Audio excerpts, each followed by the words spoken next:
What's up, y'all? Today we're going to be talking about profits and making stacks on stacks on stacks, because if we're not talking money, I don't want to talk. Obviously, that's not the topic that we're going to be talking about today, but those glasses were a gift and I love them and they're just so funny, so, you know, I had to put them on. Alright, as you obviously see in the title, today's topic is going to be a topic I was actually a little hesitant about talking about for a few reasons. The first reason being, there is no right way to do a face shape. Well, I mean, obviously there's the right way, like, you know, if you're going for a dog and ends up becoming a horse, you didn't do it the right way. But there's no right way to, you know, stylize it. So I didn't really want to make a video saying this is how you do it, because, you know, it's not. And the second reason I was hesitant to talk about this is the fact that I know I just said there's no wrong way to do it, but the way I do it, which is what I'm going to have to, you know, go off of because it's my own personal knowledge that I'm making this video from, I don't think I do it the conventional way, I guess you want to say. Something, I don't do it the normal way. I don't know how to phrase it. It's obviously not the wrong way, but it's not the standard way. I guess that's probably the word I was looking for. So I was like, I don't know if I want to talk about this because I don't want to lead a bunch of people on and be like, oh, this is how you do it, and then you try and do it and it doesn't work. Mainly because I am a in my head kind of worker. I don't really write things down. I don't, like, you know, do a ton of markings. I don't like put pointers everywhere. I don't do that. I know how it's going. I do it out of my head, and that's just how it is. I don't explain a lot of what I do, especially when I'm working with other people, which is not good, but it's how I work.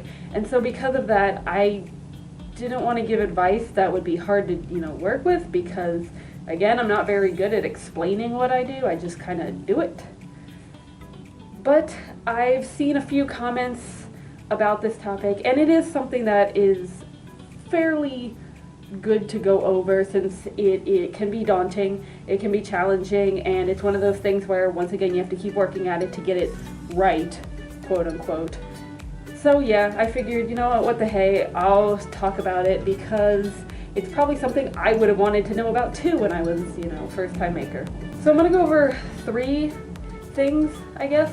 Three things that have to do with face shapes and carving and all that stuff. We're going to have some visual guides in this video, yay! So if you're watching this video, like, in the background, I suggest you flip to the video again so you can actually see what I'm talking about, because I'll be, you know, showing them. Unless you don't care and you just want to listen to me talk for some reason, in which case, thank you. I'm glad you enjoy my voice. Alright, the first thing about head shapes is, it's in the name, the shapes. The best way to get the face shape of the animal is to create shapes. I know I'm sounding redundant right now, but that's literally what it is. It's creating shapes. Unless you're some kind of, you know, Renaissance painter where you can take a slab and just carve out everything. It's not that easy. You're going to take shapes and you're going to be putting them together to create your overall, you know, facial structure. Now, when you're getting ready to do this, please look up a reference for your animal. Now, if you've done 20 million dogs, you probably don't have to look up the face shape for a dog. You know how to do it, whatever. But if you're somebody who's only made, like, cats their whole life, and suddenly you want to make a horse, you probably want to look up a reference to see what a horse's face looks like, because, spoiler alert, a horse and a cat don't look very similar. If you've made 1 million dogs and you suddenly want to make, like, a wolf or like a dingo or something, you probably don't really have to focus on reference, because, you know, dog head shapes are pretty similar, and especially in this fandom, especially with fursuits, you can get away with a pretty consistent dog shape for a variety of species. So you have your reference. Now, there are going to be, gotta think about this, there are going to be 4 sections in which you compartmentalize your shapes. You're going to have the muzzle, top and bottom. You're going to have the cheeks. You're going to have the upper head, I guess you could say, the eyebrow area and stuff, and then you're going to have the ears. So those are the 4 things you're going to create shapes for, and I'm going to show you. This is going to be the shape of your muzzle. This is going to, you can see here, this is the top and the bottom muzzle. This will be the general shape for your muzzle. Then you'll have the shape for your cheeks. This is pretty simple. You can see here, it's, you know, like a circle, whatever. Then you're going to have the upper area, I guess, and that's going to look something like this. It's going to be the overarching of where the eye is. It's going to be like the bridge of the nose. It's, you know, well, that whole fun area. And then you're going to have your ears. I'm not going to put up an example for that because obviously animal ears vary, and you make the animal ears, you know, as the species calls. So those are your 4 shapes, and those are the shapes that you're going to be putting together, and they're going to create the whole picture.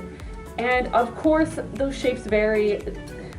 Not every shape is going to look the same, especially between species. Like a fox muzzle is going to be longer than a cat muzzle. Like a pig nose is going to look different than a dog nose. So those are just the, what's the word? Those are just the specific shape areas you should focus on. So don't make all your muzzles look that shape if you're doing a cat or you're doing like a horse. But you're going to do a muzzle, you're going to do a cheek, you're going to do an upper eye area, and then you're going to do the ears. Next thing, number 2 or whatever, if we're still keeping count. This is the thing that kind of deterred me from making this video, as I said earlier, and that it has to do with the method. You now have your shapes. You have, you know, your muzzle cut out, your cheeks cut out, whatever. You have them all sitting there. Now, there are two methods to creating a fursuit base, and I'm sure a lot of you probably know what they are. They are stacking and carving. These two, I'm not going to say they go hand in hand, but when you're a stacking kind of base maker, you get a little with carving in there, obviously. But if you're a carver, you do a lot less stacking. So you're going to really want to have to pick what style is good for you, and the only way to do that is by trial and error. You try both, figure out which works best for you, and go for it. I personally am a stacker, and so that's where these tips are going to come from. If you don't want to hear them, if you're a carver, and I have nothing to offer you, I guess, but you might want to learn a different style anyway. If you are a stacker, here is what I do. So stacking method is exactly what it sounds like. It's stacking. So what you're going to do when you stack is you're going to take that muzzle shape, that, you know, the one you just carved out, and you're going to carve a second one out of that, and then you're going to glue them together like a sandwich, I guess. And once they're glued together, they're all solid, then you're going to start carving. And that is basically what stacking method is. It's continuously layering and layering the foam together to create the desired like depth and the shape, and then you start carving around that to get your shape. Carving, I don't personally do, but it's basically stacking but eliminating the stacking and just getting straight to the carving. So instead of stacking it up to, you know, create the kind of shape they want and the kind of, you know, depth they want, they just cut out a big hunk and just start going at it with scissors. I personally find that it might be a little more time consuming because it requires a lot more time with the scissors and the knives and stuff, whereas stacking you can kind of control how you want it to look a little bit more. I mean, they're both time consuming, but yeah, those are the 2 basic methods for creating a foam base. You can do either. I told you what I do, and I personally prefer that method because I feel it gives me a little more control, but either one works, and regardless of which one you choose, you still have your shapes and you still build off of those. Alright, the last thing I'm going to talk about, I think this is probably what people are really asking about when they ask about how to make a face shape, and of course I could be wrong, but that is the smile. You see, look, he's all smiley, he's a happy boy. The smile, in my opinion, is one of the harder aspects of the head shape to get, and that's because, once again, there is no right way to do it. If you've seen my suits compared to, you know, a lot of other makers in the fandom, I feel that my smile is very different from theirs. Not necessarily in a good way or a bad way or anything, it's just different. And some people like it, some people don't. I sound like I'm ranting about myself. I'm not.